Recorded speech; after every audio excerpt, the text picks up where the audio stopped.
mao na kinabuhi sa kaning trabante sa Basakan mga amigoy.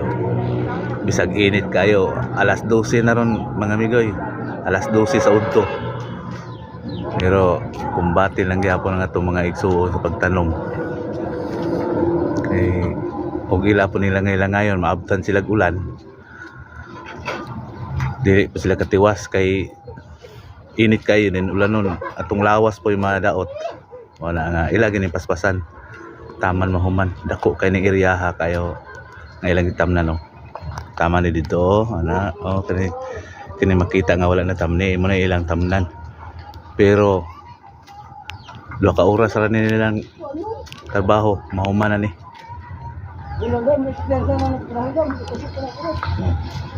Ang ilang kakapoy ila alang gamitan o mga joke nga istorya mo na nga mawala ra pud.